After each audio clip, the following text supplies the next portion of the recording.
Hey, my name's Bruce Snell. I'm with BSG International, and today we're going to continue on with our series of Applied Business Science. We're going to be focusing on Class 21, and that's the Simplified Process Control Analysis. What we want to do is that we're kind of finishing up on our personnel analytical skills, and personal analytical skills are what we're looking at to where we can step into our base work centers and analyze how we're doing business and have the tools to fix that. So the simplified part of it, because we've all heard about process control and all of that, and that's the stuff that I was telling you when I kind of got started. Number one, our organization that we were in, we couldn't figure out how to use all this stuff, and it was so complex. And remember, the majority of the issues when you're focusing in your area of expertise, your base work center, are not tough issues. If we just let our people do their job and give them the base skills to continuously improve it, and this is a real good class for these folks to look at, because it's really going to be able to step back and start dealing with some statistical data, simplified, that we're going to be able to have an impact. And once we understand these numbers, and we're also going to throw some stuff in there from our BreakEven workshop, but what it's going to do is that we'll be able to stand back, get where we're at, like a ground zero, and then we're going to be able to start backing in some numbers and kind of see where we're at and where we need to go. That's going to tell us how in the world to get there. Let's look now at the executive overview, continuous improvement. It was an interesting thing. My point is that you can't do any continuous improvement without first formalizing the way that you're doing business. Now, what you're going to see is a lot of the stuff that we're talking about doesn't quite jive with the establishment in regards to the training or educational industry. If you look at it, we jump in with all these things like we did years ago, start trying to brainstorm for problem. And if you look at all the problems that you're addressing, usually having to do with some systems that are usually having to do with some written procedure that's usually having to deal with the 4 barriers to quality. So if you look at this, we want to look at, we really have to focus in first thing before we can start improving anything, and that's what we're suggesting. Before we start doing any control charts or doing any, trying to go in and analyze a system, we need to define that system first, and somewhat to get an idea of where we're at. Or I don't like, it's kind of like, again, backing in, is that if we go out there, run some tests, do all that, and these things are going all over the place, what are we going to have to do? We're going to have to start defining the system after the fact. So what we're saying, let's define that system up front. And this goes and holds true with everything that we're talking about in our base work center. And this is what, again, we're emphasizing why the base skills are needed internally within the organization at every level. Let's look at the statistical process control. What that really means is that, again, I was trying to figure out all these terms and stuff. Really, it's just kind of making sure that we're controlling whatever that particular process and dealing with data and not emotion or the 4 barriers, but getting that down to some deal points to where we can make some decisions based off of data and not emotion, and make some decisions really off of real data and not the 4 barriers to quality and how it's implementing us. Let's kind of summarize. It says the company must monitor data, information, processes, and systems. One of the things that happens, and it's kind of like what we were talking earlier about a lot of the training programs. What happens when we go in and we implement something, or we go in and define a system or do some project management or stuff like that, we really have a tendency to fall down on the implementation of it. And what we're saying here is that once we get this system into place, and once we do the statistical process control, what we're talking about here is that we need to continually monitor it. That's where all this continuous improvement stuff comes from. But how are we going to continuously improve the organization if we don't have the base skills? It becomes too big of an animal up here to try to do when you only got 1 or 2 folks that know how to do statistical process or continuously improve. We got to make this a part of our job. It's not an option, it's a part of the job. And I believe that's what we're going to be changing, especially over the next 10 years, at looking at how we currently view training. we're changing a lot of concepts right now. And really all those concepts are reinforced the business owners and the folks that work for them on what we're doing, and that's really how we developed all this stuff. So let's look now at page number 3. We're going to look at the process and the terms of that statistical process control. And if you look at that, the SPCA, a system process, can best be improved when the system is in statistical control. What we're saying there is that once we got the system kind of in boundaries and we got it in control and it's kind of hidden between our upper and lower, that's the best time to start looking at trying to improve that system. And we're saying a good way to approach that before we even get started with all this data is define the system. And that's where we're saying, as we've led up to this, why we have to have these skills by base work centers to where our people can do it. Now let's look at what do we mean by statistical, the collecting, compiling, interpreting of numerical data. So if you look at this from the statistical side of it, we're going to have some very simple math, and I'm a ex-defensive tackle, and so I can't handle much more than very simple math, much past the 4th or 5th grade. And so what we're looking at here is some things that we can use throughout the organization, all the way through the organization.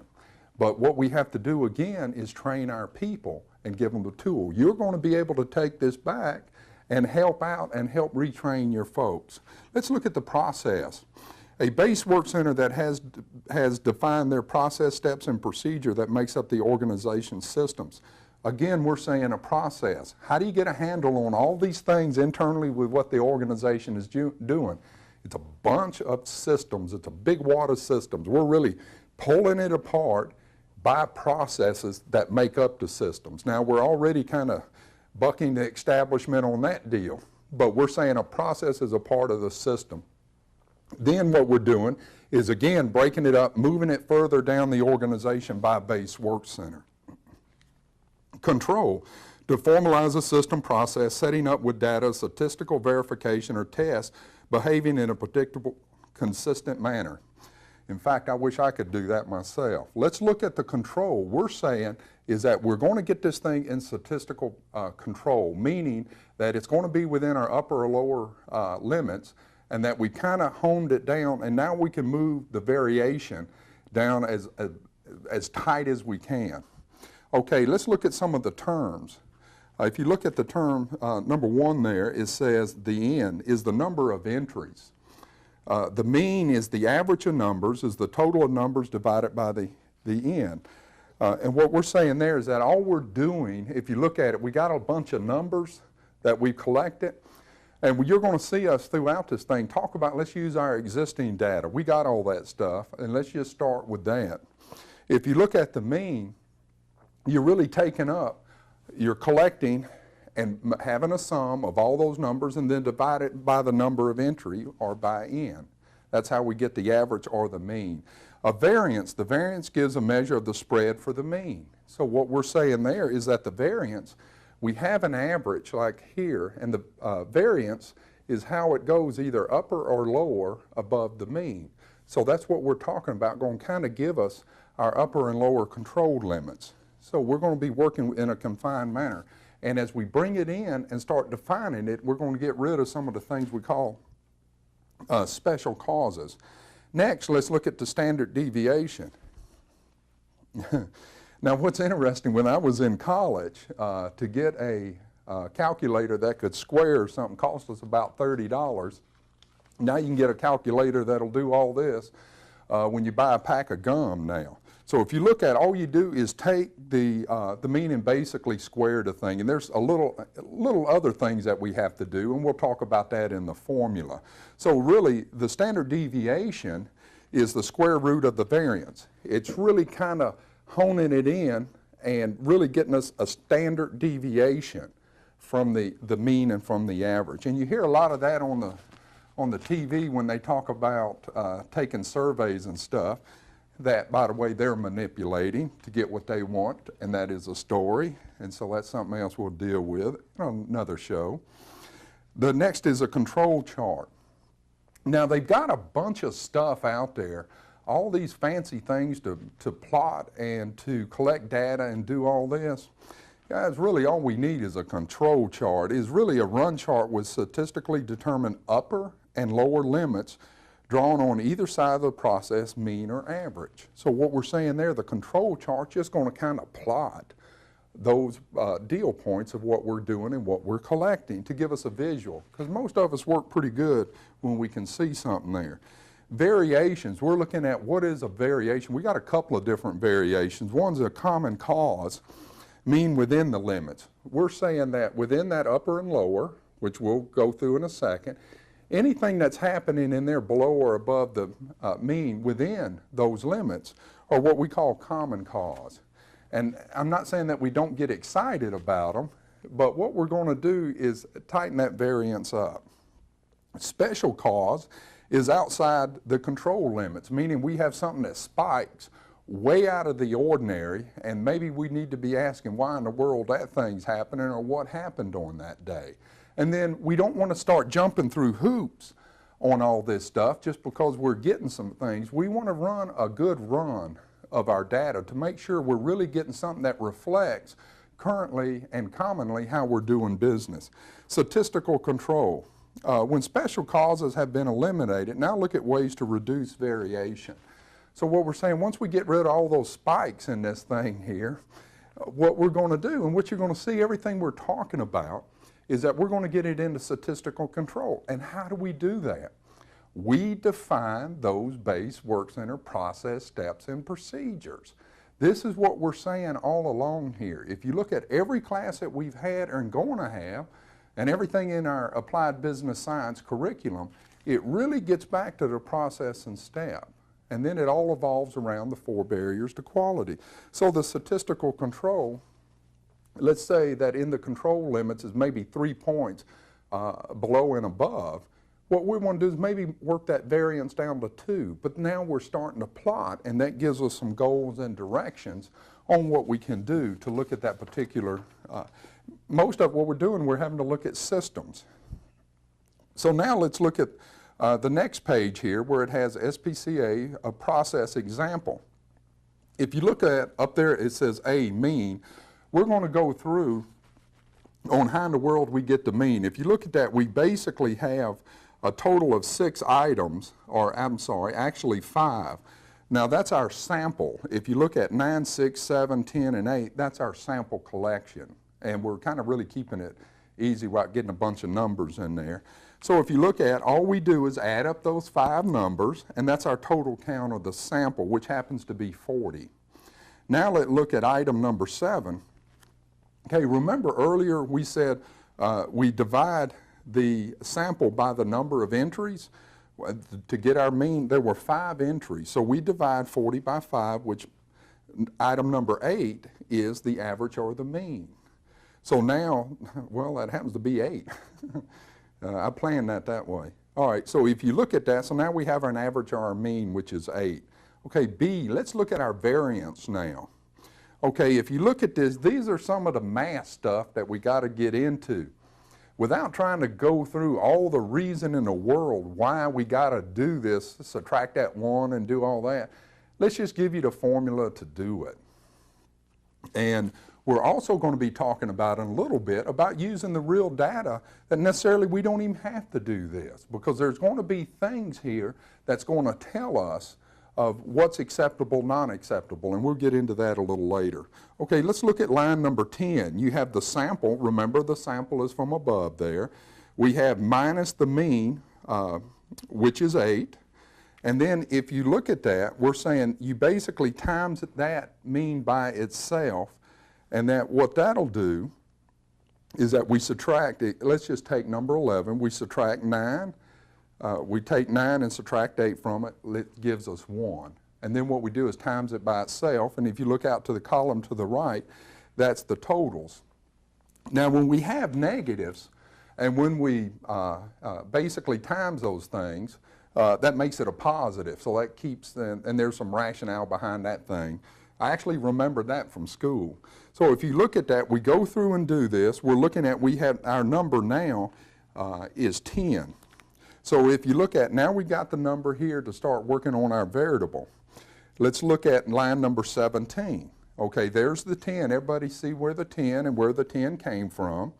Now let's look at 5 minus 1. That's that formula I was telling you about. Whatever that number of entries are, we take that and minus 1. So whether you got 5, 10, or whatever, you take 1 from it. And I challenge you guys to go out there and look and see and figure out how to do this. You wouldn't believe how complicated all this stuff gets, or they make it. So if you look at that, our variance, we go through and we divide literally 4 into 10, and we get a variance of 2.5. Okay, so now let's go down to number 18. Now number 18 is talking about the standard deviation.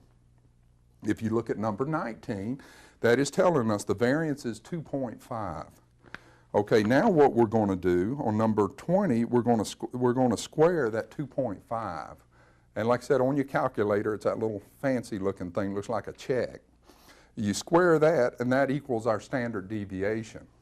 So if you look at that, number 21 is our standard deviation is 1.58.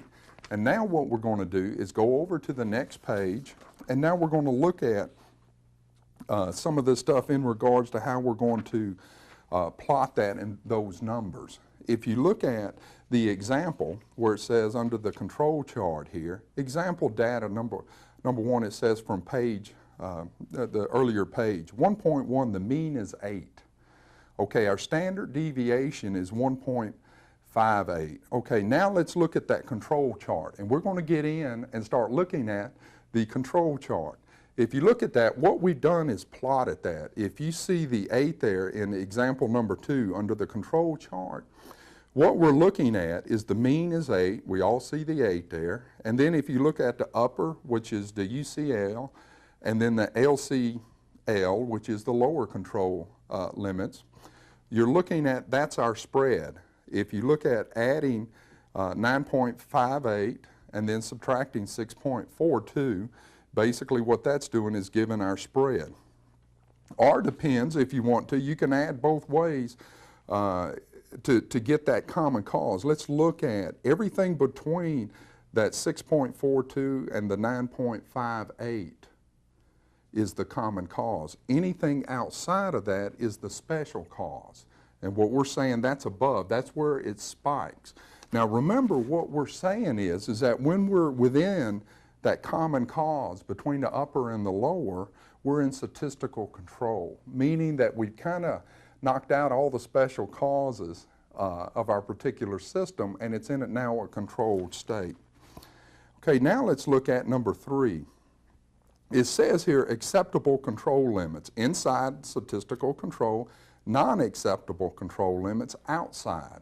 So the more than likely, when the stuff's outside of the control limit, it's unacceptable. When it's internal, it's acceptable. But it might not be where we want it.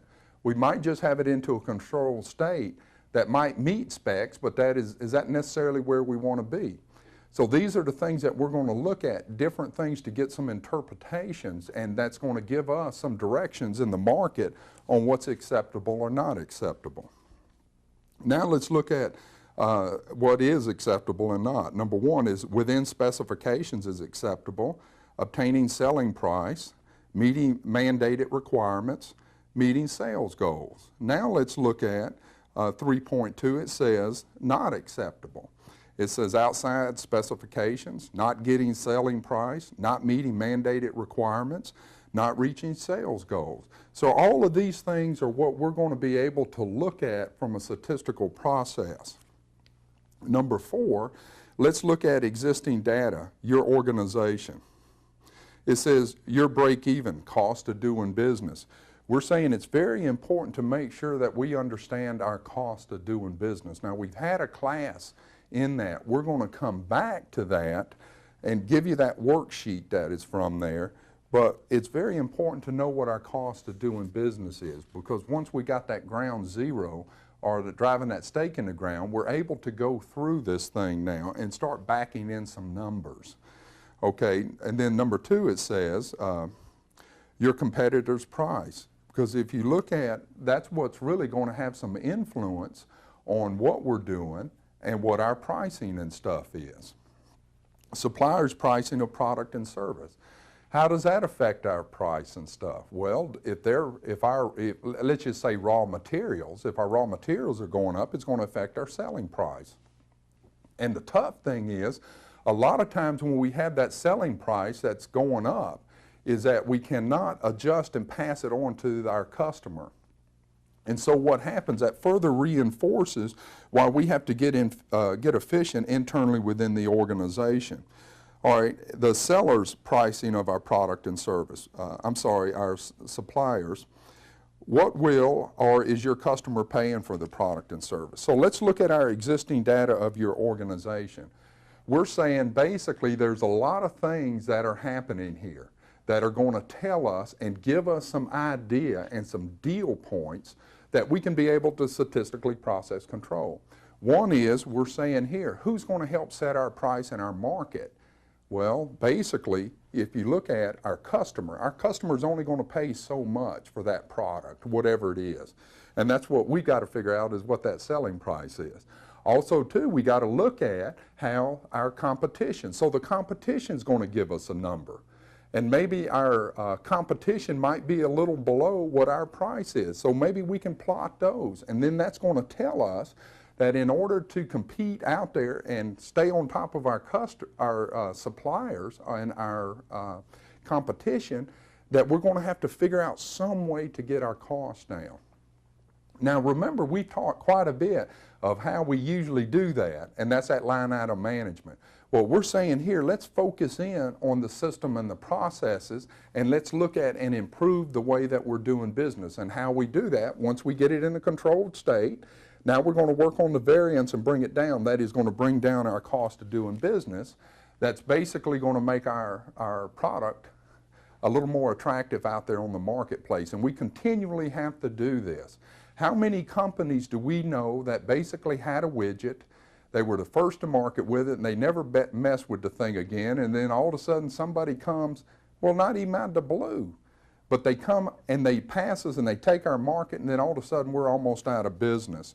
So again, what we're saying here is that there's a lot of things that are going to dictate what our market is. And then in the goal setting, how do you set goals? This is what we were talking about earlier, is that once you got the data, you're able now to back in the numbers. You're able to back in that, if nothing else, let's just say that your customer will pay $5 for your particular widget. And then let's say the client or your competition now is basically at $5.25 or $4.75. Well, that's going to give you some upper and lower. Then we can plot hours in there. So that's going to be within the upper and lower of where that pricing is. And also, too, the other big influence is we need to pull out what our supplier's cost is. We really need to keep a thumb on that and see, even though most of the time the raw material's not that big of a cost. There's some product out there, but the majority is not. A lot of it has to do with the service, and a lot of it has to do, and what I mean, it does and it doesn't, is that the service is that basically our cost, the raw material, compared to what it costs to put someone in a truck, the customer service or whatever, is a lot more expensive the majority of the time than the raw material. But we need to keep a handle on that. And see, and this is what we're talking about here. We're going, okay, as we had mentioned earlier, one of our stories talked about that we ordered some flip charts and they were all bent up. Well, the customer, they did great customer service, they sent a truck right back out, and all of a sudden now we got the chart and it was folded in half just like the other one. We're saying here is that if you look at how many things that we could plot, like redos or take-backs, how much did that cost us? That's a cost of doing business. And the same thing with our suppliers. We have to help our suppliers do better, because we've had some companies and some pretty big companies, and if you look at it, they were saying, okay, well, we can't go tell our customer this, we can't go tell our suppliers this. Well, we all have to understand what we can and what we can't do, and that's why we have to develop those relationships, and if nothing else, help our suppliers and develop partnerships with our suppliers. Not beat them up, not go in there and all of a sudden we're not making profit and we start screwing down our suppliers. If you look at, that's another thing I've seen a big wave out there, especially with organizations that have dealerships. The company really starts out good and they're expanding and they're wanting dealers and they're getting dealers. Then the organization kind of settles in.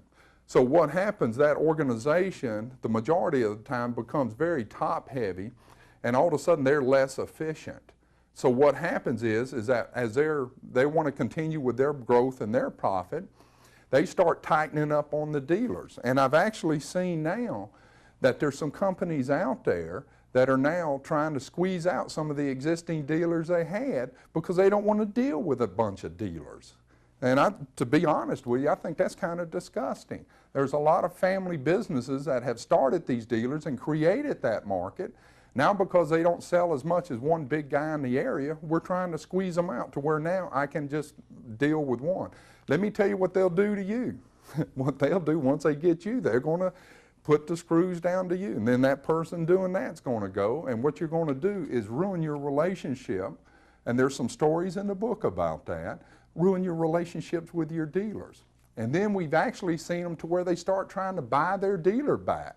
They all start sitting in the boardroom talking about these guys are non-quality, and that story's in the book. So in order to keep our market, they've tried it before. It doesn't work. And so what happens is that you see that kind of losing sight and looking at focusing, continually improving how we're doing business. So up here as that dealer, as a guy I'm commissioned to sell their product, is that now what's happening, they're screwing it down on me, and instead of me getting more efficient, I pass it on to my dealer. Well, usually that dealer has to eat that. And what you're going to see is that there's somebody else will come into the market, they'll see an opportunity, and I hate that term, do and get what all the market will bear. When you're that greedy and start going with that philosophy, all that does, you make a reasonable profit, and if you start getting greedy and keep moving it up, what you're going to see, competition's going to enter in. So once you got that market, establish it, and then start refining your processes, get your costs to where no one else is going to be able to enter into the market. How do we do it right now? We go out and start buying everybody around us, and there's enough pension fund money out there to do that. But that'll come back to us. Okay, so now we're looking at, we kind of made a decision that we're going to look at and focus in on a process. How do we get started? Now, if you look at the next page, we're looking at the task team. And that's the task team startup. What we're saying here, if we're going to really attack a particular system, process, or whatever it is we're looking at, is that what we want to do is formalize that task team.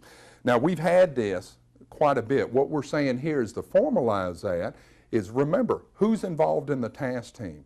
Everybody that's involved in that particular process or system that we're reviewing. That's where we're saying, let's list all our base work centers.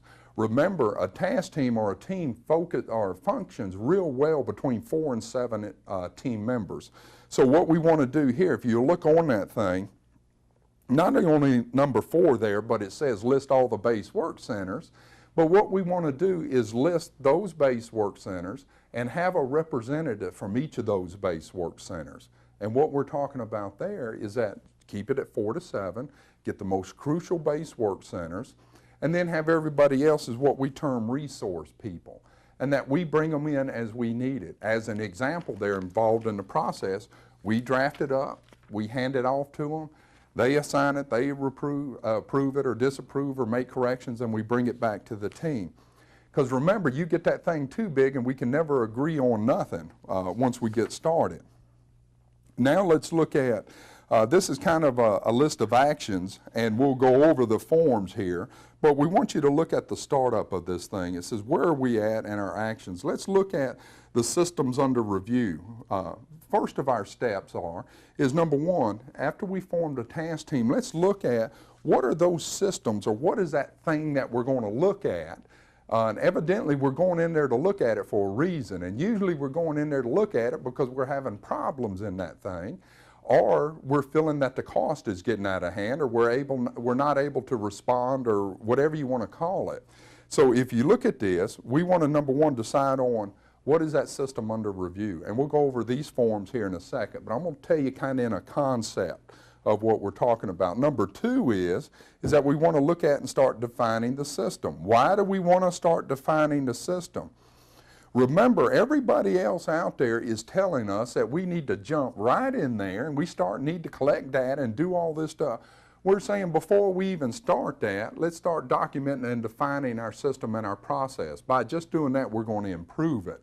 And then once we got it nailed down, at least with a written process for that system, what we can do now is get the task team in there and we can start fixing that thing. Remember, we've always said it's easier for us to tear something up than to invent it. So now what we're saying here is that we have defined the system, the one that we have under review. Now we want to look at, the next thing is that system status. Where is that system at? Is it under a control state? So maybe one of the things that we want to do now is implement that statistical process. Maybe we want to not trial test, but run a control chart on there. Let's collect some data. We got to decide what's a normal run. Is that normal run 3 days, 5 days, a month, 3 months? We want to make sure whatever that data period that we're collecting represents the best representation of how we're doing business on an average or pretty consistent run. So then if we're, if we now go in and implement that statistical process control, which we talked about earlier, start collecting the data, start plotting it, and finding out what our mean and our standard deviation to give us some limits on this thing, and then let's start collecting data. Next, we want to look at brainstorm for problems or solutions. Remember, I said how and why do we even start looking at systems? Remember, most of us are not in a continuous improvement mode. We're in a continuous improvement mode when it's a problem. So what we're saying here is that the majority of the times we go look at a system is because we're having problems. Usually we're not getting something to another department or to our customer, or it's slowing the organization down, or somebody actually has found some kind of industrial average that says we're way out of line on this stuff. Okay, so now we'll have a form to look at and brainstorm for problems to start fixing that system. Then as we go through and brainstorm this thing, and let's just say that we put this thing into play, we all agree on it, we probably want to trial test the system. What we're saying there, we've agreed X is the solution. We go through, and what I'm saying the majority of the time it's going to be defining that system. Then we want to trial test it. Is it doing everything that we thought? So how do we trial test it? Again, we go through with the control charts and plot the data and see where we're at. Now let's just say if it's in a controlled state and everything seems to be pretty reasonable, we want to make sure we run it for a while to make sure we get a good representation. And then let's look at if our variance is still too big. Now we want to look at cranking that variable down as little as we can. And that's where we really start dropping a lot of money to the bottom line there. When we start by defining our systems and improving it, it lowers our cost of doing business. Now the implementation training of the system solution. Now remember, we've talked about this a gazillion times. Where we usually fail, we put in all this work and we don't take the time to make sure everybody's trained, everybody is signed off on it, and we've got the deal done. So we want to make sure that we have the proper training and that it's signed off. Now who needs the training? We're saying everybody in the organization that is affected by that particular problem, or by that particular system, or by that task team that we're working on. Okay, let's say now the things in statistical control, we want to look at goal setting. What do we want to set? Some goals. Well, now we've got the numbers up there. Now we've got some things in regards to, example, even a break even. So now we're throwing some numbers and start backing in. Example, that we want to increase sales by, or lower our price to our customer by 5%. How do we do that? How we usually do it, we go out and fire somebody. What we're saying that, let's give the tools, let's get in there, and let's tweak our process to get our cost of business down. So the goal setting, once we understand the numbers, now we can start backing in numbers. once we have them plotted up there. And remember, the best place to go is that's going to influence that is what our suppliers, what our competition is doing, what our market, or is there new markets, or there's other things that we can do out there, and we can plot those. And a lot of the specifications might be government enforced that says X, but maybe the industry is a lot tougher than that. So then the old thing is, well, just give them all the quality you want. Well, we give them all the quality that we think they want and they can't afford it. So what you're looking at, the market's going to keep us kind of true on what we've got to do. Now the continuous improvement. We're setting goals, we're running some control charts, now we've got that system out there, now we have those base skills in place, so now we can continuously prove how we're doing business. That again is, other than somebody up here, let's say a department head that's trying to run and monitor and continuously improve everything, we're really taking that skill and delegating it through the organization to those base work centers. So again, that's why we have to have those base skills internally within that organization, all the way down through the organization by base work centers. Let's turn to the next page and let's look at the startup, the system under review. This is a little worksheet that we kind of put together. This process here is going to help us organize our thoughts. Now remember, we've talked about a lot of things here. We're now, let's say, in a formal task team, so we're going to start attacking some systems to look at here. Now remember, who are the folks that are on that task team? The folks that are on that task team are the people that are involved in that particular process that makes up the system. It says about the system under review. We got some questions. Why is the system under review? That should be our first question. Why are we looking at it? Because that's going to probably tell us something. So we want to make sure, why is it under review? We want to make everybody on the task team and everybody that's going to be coming in and out of the task team understand why we're there. And then if we do, and if it's a problem, remember we talked about the problem statement. We want to make sure we make a good problem statement, because remember, a good problem statement is going to suggest possible solutions. B is the system defined, the product, service, and support provided. Processes defined by base work centers doing the job. So if you look at it, what we're really doing is that we're putting a system up there, then we're going to be looking at our internal supplier, which is really who we're getting our work from, and we process ours. Remember that order request stuff we've been talking about. Then we give it to our internal customer. So this is what we're doing. We're wanting to start setting up and laying the blocks out for that particular system. So we're saying process defined by the base work centers doing the job. That's our first question. Is it defined? Okay, who is the internal supplier? Okay, who gets, basically, who do we get our work from for this particular system? Then the next one is internal customer, the IC. Who do we give it to? What that's going to do is give us a start on where the system begins and where it ends that we happen to be focusing on. Now let's look at, right under B there, it says 1 through 4. If you look at that IS is internal supplier. So we have several processes. You remember what we were talking about. We were talking about taking from our internal supplier, processing it, giving it to our customer, and what we're saying, there might be several processes to make up this system. So that's what we're saying there as we're handing off. Remember, we talked about gaps in the system, basically between the handoffs in the processes. This sometimes is where a lot of the problems are. So now we're going to break the system down by those processes. That's going to give us our handoffs. And these are some areas that now we're starting to lay it out. By just getting the people together, they already probably know what the issue is, but because of the 4 barriers and the lack of skills or the base skills, they haven't been able to address it. Plus, it's kind of hard to address it when you're putting out fires every day. Okay, is the process defined in the system by the base work centers doing the job? Remember, that's always our first question. Everything that we're talking about is everybody that's involved in that particular process, that system or whatever, they have to be involved in improving and defining it. Yes or no, defined by the base work center doing the job. What you're going to find out there, I was dealing with, well, it happened to be a government entity, and they said, this was real kind of funny. They had some guys come in there with this TQM, and they come in telling them about all this stuff that they got to do to improve their processes. And Jim goes, Bruce, they assumed we had written processes. I go, I know, Jim, all this stuff out there assumes we have this infrastructure.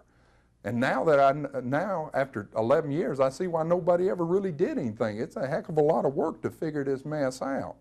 So now, is the process systems written? If it's not, what do we got to do? Got to write. Remember, if it's not defined and by the people doing the job, that's our first stop, or first step. Then we need to look at the process and step, and if we do have a process and step, which the majority of the time we don't, we're not going to have a procedure. Or if we do, is the procedure correct? Now, I want y'all to step back, because I've dealt with some companies that have like water treatment plants and stuff like that. What we're saying here is that when we go in with the program, we have these control engineers and all this stuff, and they're sitting there and go, oh yeah, we got that process. We got everything known to civilized man on what we call those dust collecting manuals. And I go in there, and they got every manual known to man. And they said, oh, everything we need's right there. I said, where's your base work center? Well, it's up there. I said, where's your quality? Oh, it's got a quality process. If you pull those books off the shelf, dust them off, and look at them, somebody was trying to define, and somebody was trying to help the organization. But if you look at it, it's usually just a model that says you need a quality inspector.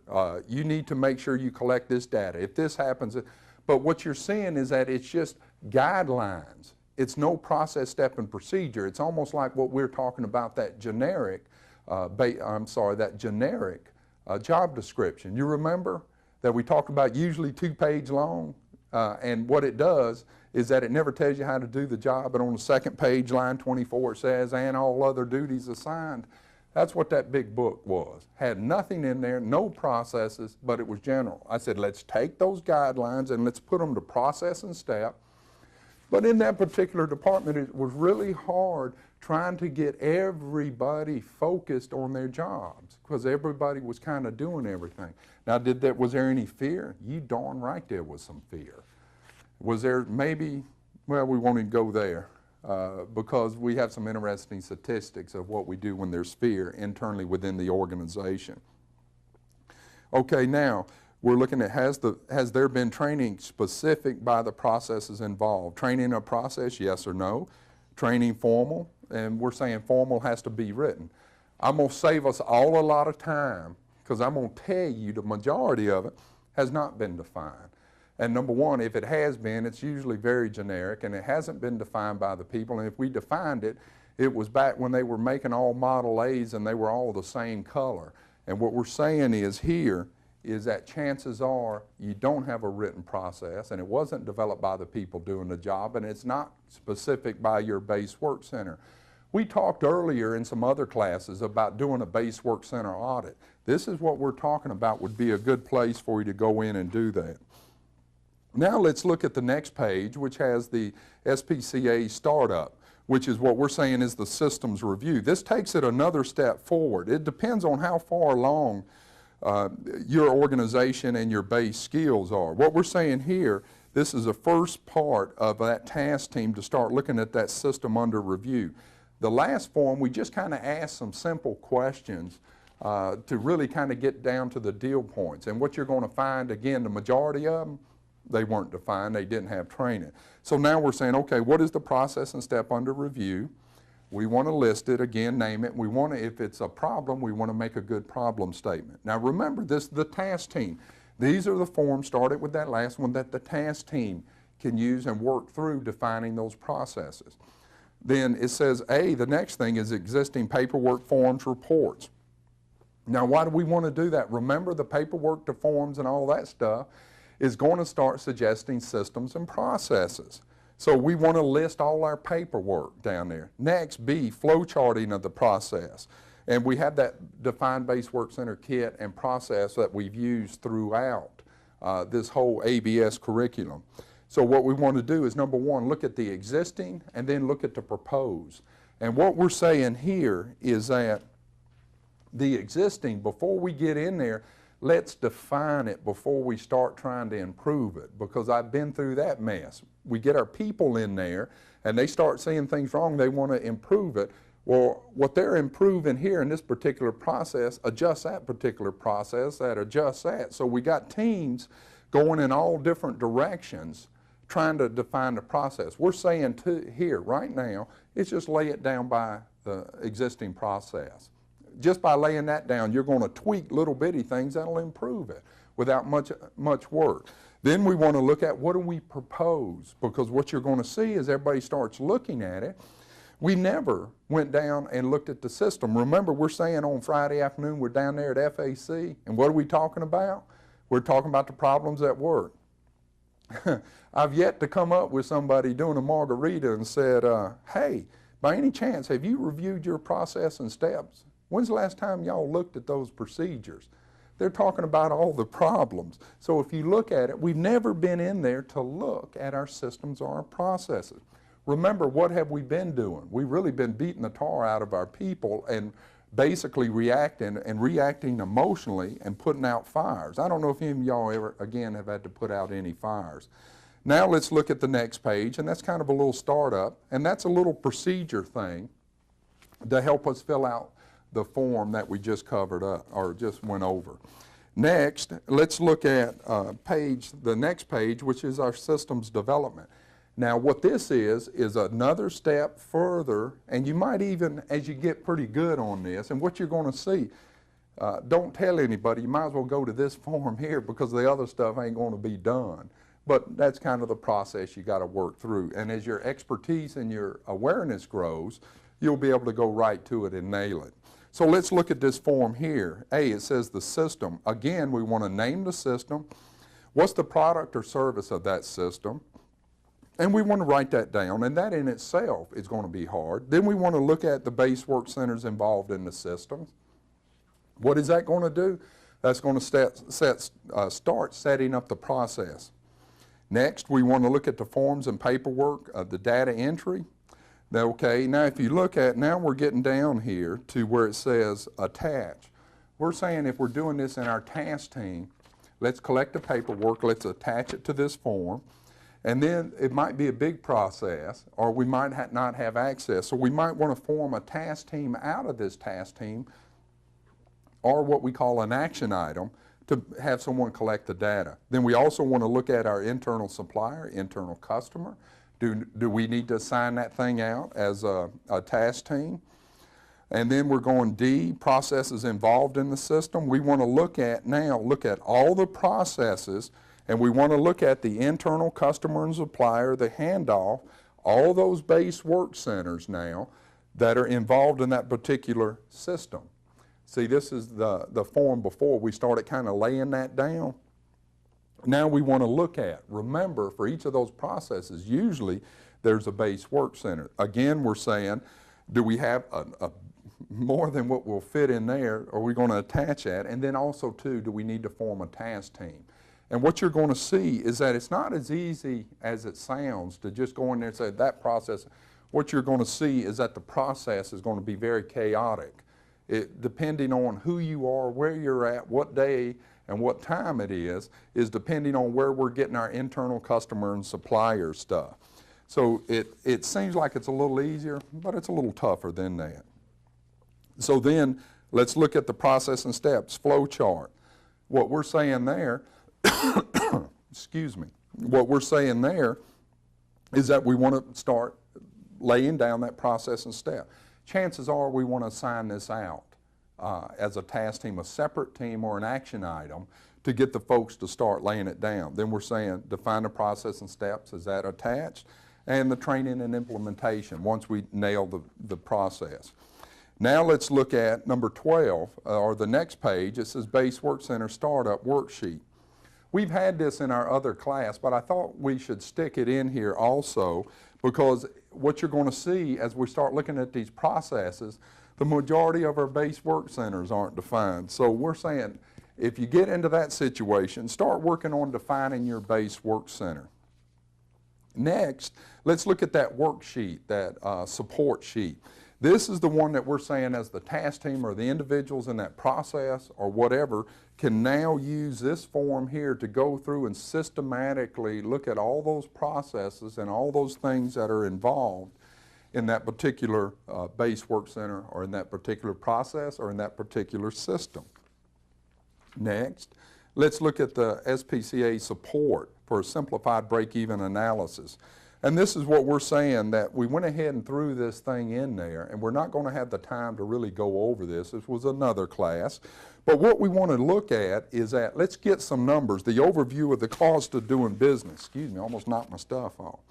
What we're saying here is just let's go through and let's plot those costs of doing business. Then we want to look at your base work center. Once we have the cost of doing business for the organization, or we have the cost of doing business by department, we're going to break the same thing down by base work center. Then what we're going to do, number 3, the systems review. Now we're going to start reviewing those systems, and again, we're going to volunteer and assign out in either task teams or action items. And then we want to look at goals. We want to look at goals of cost, systems, growth, profit. Next is items in review. What we're looking at here, what are some of these things that we need to review or to look at, or maybe form a team of some maybe even special causes that have come up. So this is a real handy workshop as we're going in there to start looking at plotting and charting what's happening dealing with statistical process. Let's turn to the next page. It says system in a controlled state. The recognition of a good system versus a bad system is vital for any organization. A good system comes not from inspection, but from improvement of the process.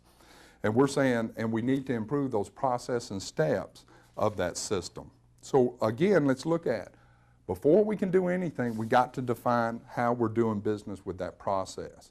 Our next thing is, let's look at some measuring. What is measured? We need to determine what we want to measure. We want to determine for how long. We want to look at what are those, the upper and lower control limits. We want to look at the average. We want to look at plotting what we talked about, the upper, the mean, and the lower control. So if you look at this, this is going to give our mean and our standard deviation. Remember, we take that variance and we square it with that formula that we did. So now we can look at and start measuring. Now we're looking at measuring and goal setting. The most important thing is get people involved in the data collection and the goal setting and let them lead through the process. Again, get the people involved. That's why we need the base work centers. Examples of things to measure. We've given you some examples here. We'd like for you to look at it a little later on. It says production run, trucking, absenteeism and tardiness, office workers, garage, maintenance, inventory, service, and we want you to add your own list. And I would suggest starting out with something like absenteeism and tardiness to get familiar with how to do all that. And then we can look at what's acceptable to the organization, what's the industry, and the whole bit. And it doesn't take that much time. Now let's look at some of the data collection of the control charts. We're saying here, we can do that by base work center, absenteeism and tardiness, the same thing. This is just some things to help you organize your thoughts. Now let's look at the next page for the control charts. We're looking at, again, the statistical process control. Remember, the upper, lower, and our mean. Then we want to look at the 2 types of control time charts. Measure defective components. There's a lot of different things that we can measure. We have 2 kinds of variation. Now remember, we have common cause and specific or special, and that's inside and outside of the upper and lower. And the goals, we want to eliminate special causes, and we want to also now look at the process that can be brought into statistical control, and we want to reduce variation. And we also want to look at moving those outside upper and lower limits in, basically cranking down the variables. Our control charts, here's another example of how to set one up. Now let's look at the next page for the data collection worksheet. What this is going to do is give you an idea how to set up a form. Then we have the sample check sheet. That's going to give you some ideas of how to do a particular collection sheet. Next, we want to look at the data collection. There's an example of a trucking company. Then we want to look at what do you do with the data collected.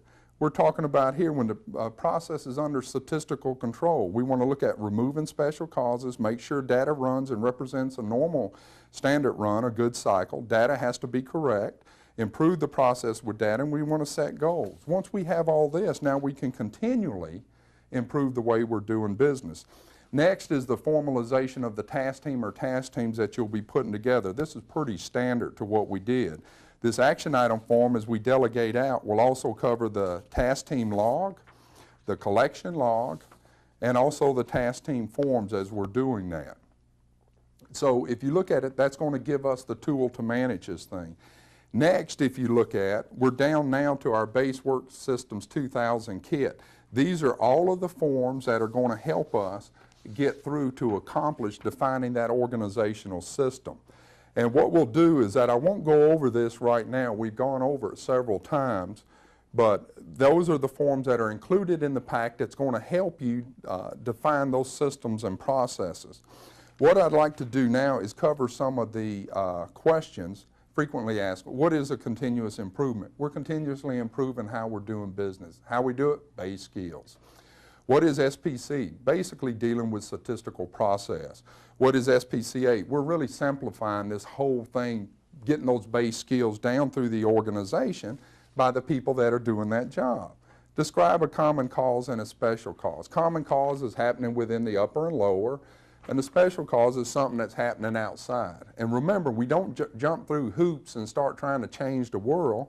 We want to be patient and make sure that we're tracking it. What is a SPC task team? What we're saying there is that we're forming a task team to look at a process to work through the statistical control of it. Why do we need to define the system before we start? We're saying here, and we've talked about this a gazillion times, why in the world do we want to start collecting data until we define that system? Because what you're going to see is that the thing's going to be out of control and the data is going to go all over the world, and we're going to go in and start tweaking it and then kind of work backwards, kind of like what we said with brainstorming for problems. How we started 11 years ago, we were really backing into the problem. That created other problems.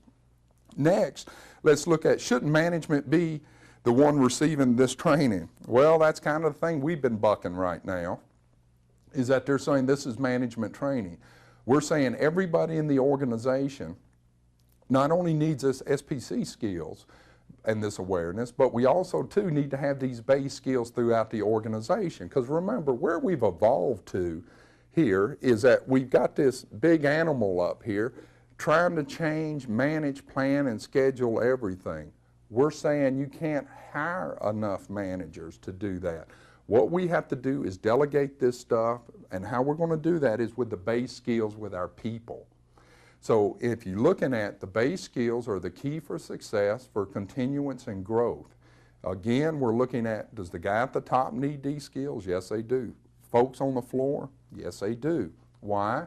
Because they're the best ones to tell us how to fix the particular process. They're the ones that tell us how to define it. If you really look at it, your people know what's wrong.